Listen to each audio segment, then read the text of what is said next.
Today, we're going to talk about the 5 biggest ab workout mistakes that are absolutely killing your six-pack and any chances of you ever seeing them. Seriously, guys, this is not a filler or clickbait video. I'm going to give you some real tips that I've used to build up my six-pack much faster than anyone else I know. Believe it or not, some ab workouts can be so counterproductive that they can actually be hurting your progress and your joints rather than helping you build some rock-solid ab muscles. Believe me, I see it all the time. Most people are working their abs plain wrong. For that reason, you really want to make sure that you pay close attention to this video so you can avoid these mistakes so you're not wasting your time on the floor doing crunches that aren't working. The number one mistake that kills more results than anything else that I've seen is not using weights for your ab exercises. Sure, it's super important to make sure that your form is correct before starting to add on weights. So start each new exercise with your body weight only, but you want to get to the point where you can add weights while still maintaining proper form as soon as possible. Most of you know about something known as progressive overload. You already know about it. If you've never heard of progressive overload, you should know that you absolutely need it to experience improvements in almost every area related to exercise. It's defined as a gradual increase of stress placed on your body during training. There are different ways that you can overload a muscle, which will ultimately lead to the growth of that muscle, but by far the best and the most time-efficient way is by increasing the intensity. The easiest way to increase the intensity is to gradually increase the weight load used.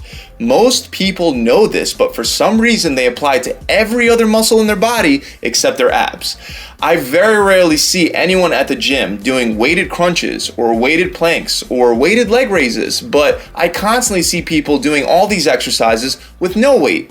Unless you're a brand new beginner, you should try to incorporate a little bit of weight into your ab movements. Like I'm talking about even put a 2.5 pound plate behind your head to add some extra resistance. When I see someone week after week come into the gym and do body weight crunches, to my eyes, it looks the same as someone walking into the gym week after week trying to build their biceps by curling an easy bar with no weight on it. If you saw someone standing there curling away with no weights on the easy bar, you'd be like, damn, that dude's wasting his time. Why? Because the intensity is so low that he's never going to progressively overload his biceps. Well, your core, your abs, are some of the strongest muscles in your whole body. They literally hold you up and connect your upper and lower body together. These are very tough muscles and they're used every single day. Even if you don't work out, just to get out of bed, you have to use your abs. So why in the world would you not use weights to challenge them?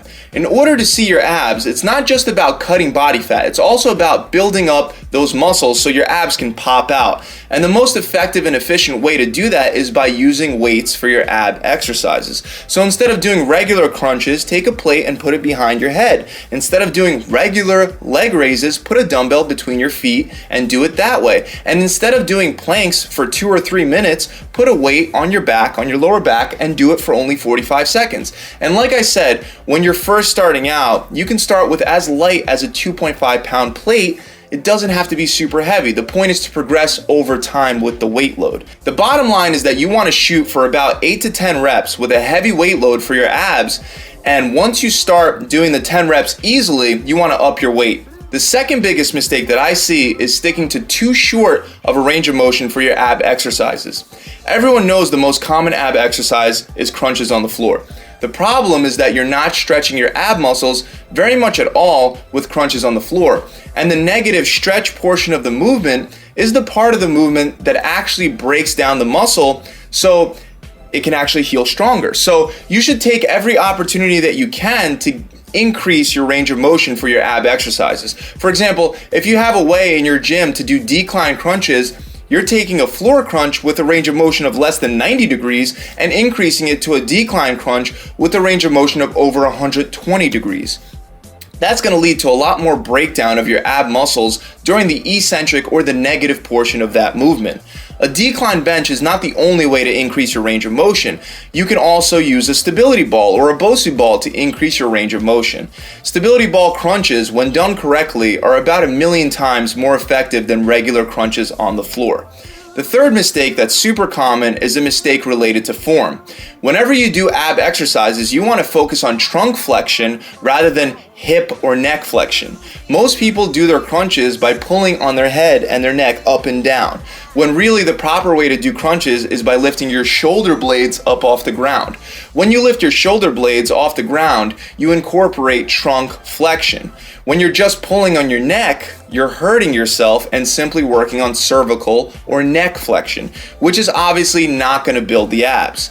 This problem goes a lot further than just crunches. With leg raises and knee tucks, most people are just working their hip flexors. It's super important to curve your hips and your knees into your chest during leg raising exercises, or else you'll not incorporate trunk flexion and you won't be working on your abs. One of the best methods that I found for myself to make sure that I incorporate trunk flexion is by simply focusing on bending around my belly button. If the movement is only happening around my hip joint or my neck joint, then I know that I'm doing something wrong. The fourth mistake is never switching up your ab workouts. This is a mistake that doesn't need a whole lot of explanation. In order to have results, you have to constantly stimulate your muscles in new ways. I recommend you change up your ab workout every 4 to 6 weeks.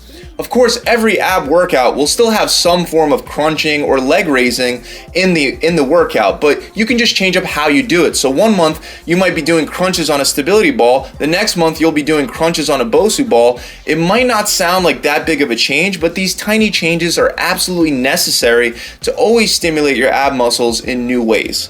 Point is, change up your workout. The last mistake that I see, and this one's a big one, is using selectorizer equipment for your abs. You guys have seen those exercises where you take the pin out, you select your weight, you grab the handles behind your head, and you start doing crunches up and down with a very limited range of motion. That crunch machine is absolutely useless at everything except for maybe messing up your lower back.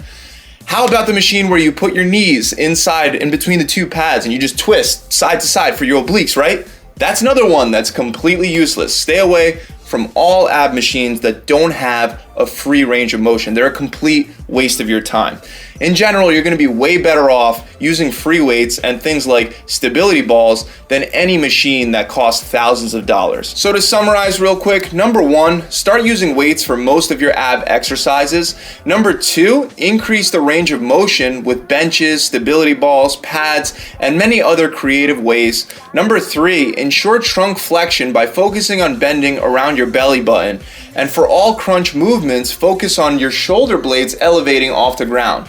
Number 4 was to switch your exercises and your workouts up once every single month. And number 5 was to stay away from selectorizer machinery and to stick to very basic forms of equipment. That's it, guys. I really hope this video has helped you out. If you enjoyed it, make sure you subscribe to this channel. Also, check out my website, gravitytransformation.com, where you can get a whole lot more than just another workout and diet plan. See you guys soon.